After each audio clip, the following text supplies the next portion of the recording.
Hey guys, Drifter here. Welcome to Modern Warfare in Depth. In today's episode, we're going to be reviewing the MK2 Carbine, otherwise known as the lever-action cowboy rifle.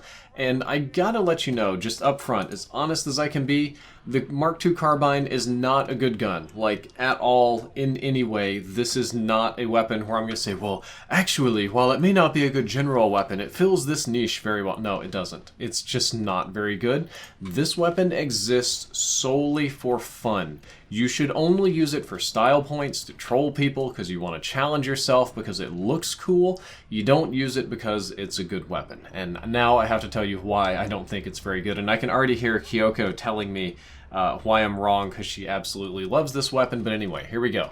One-shot kill areas are only head and neck and upper chest. That's a little bit less than that of the Kar98K, because the Kar98K would also kill if you hit shoulders.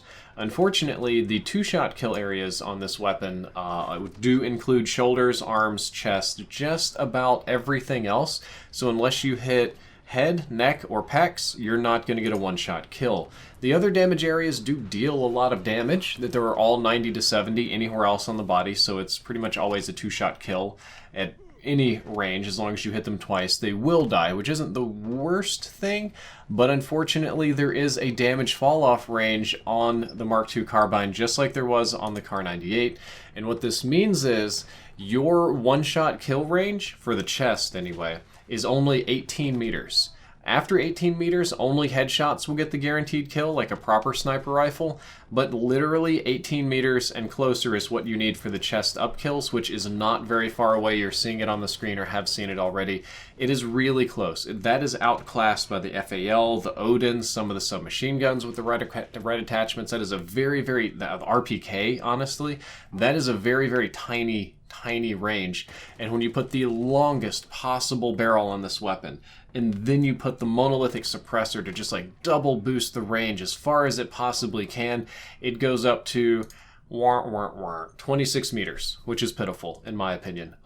26 meters for maximum kitting on this weapon is useless. So I generally don't even bother with it, and that's one of the reasons I'm not going to cover all the barrels, because I can't measure the bullet velocity, or the recoil doesn't matter on a lever action rifle that you have to chamber really quick, and that doesn't really help your weapon in any beneficial way. So I just kind of leave all of the barrels on there just to maximize the aim down sights time, because there's no reason to use it.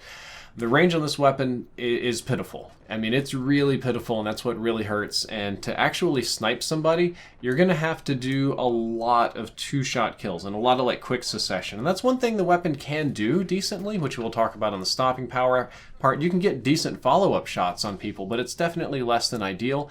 And like the Kar98, stopping power does absolutely nothing for this weapon as far as I can tell. We tested it out, and it doesn't change your one-shot kill areas, it doesn't increase your range, you don't get one-shot kills anywhere on the body, really. And in my opinion, this is not factual, I feel like it makes it even worse. Every time I tried to use stopping power before I did this test, it felt like the gun got crappier. And I think that was just an expectation thing, as I was just expecting it to chunk people and I wouldn't really have to aim, but that was not true at all. So don't run stopping power, run dead silence or that big annoying barrier or something else.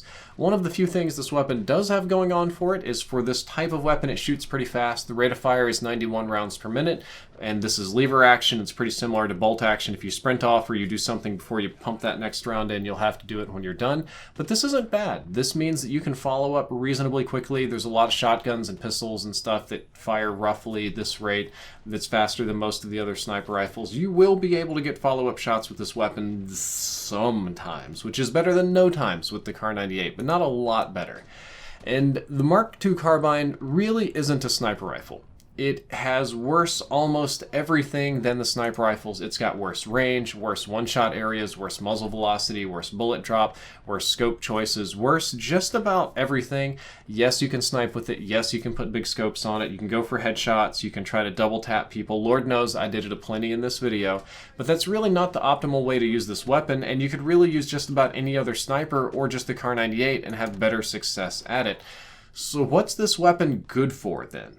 And the answer is, it's good for close quarters trolling and challenging yourself. There's really no situation in the game where this gun gives you an advantage. Anybody with a full auto can spray you before you get a full follow-up shot, Anybody with an SMG is going to have faster aim down sights time and spray. The snipers and other DMRs are all going to have better range and performances. So this weapon is just about trolling and challenging yourself and looking cool and getting style points and doing whatever, because I tried really hard on this in-depth episode to find a way to make this weapon useful, to sort of make it great again, if we're going to make political jokes.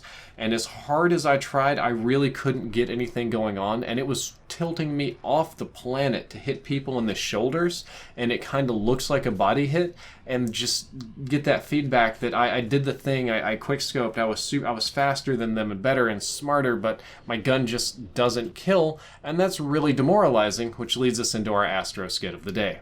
For the Mark II Carbine episode and for Christmas, I got this little letter from Infinity Ward. Let's open it up and see what it says. Merry Christmas and a Happy New Year. And it looks like there's a custom message. It says, "Dearest Drifter, we heard that you think you deserve that kill just because you shot somebody with the Mark II Carbine. However, we disagree. In the spirit of Christmas, we offer you a hit marker so that you can feel good about yourself and some advice. Adapt and get good." You know, I'd have much rather had like an Astro headset or something nice, but that's how the Mark II Carbine makes me feel. If you want to get your significant other something better for Christmas, please consider using the link down there below and taking advantage of the 20% off of Astro Gaming products until Christmas.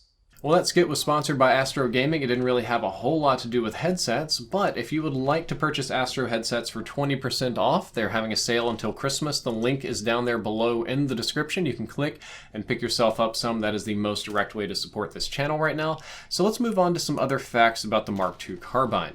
The Mark II aim down sights times in milliseconds are as follows, and these are a little bit faster than the Car 98. It'll base aim down sights time in 250 milliseconds. The FSS Sport Stock will be 200. The TAC Laser will be 200.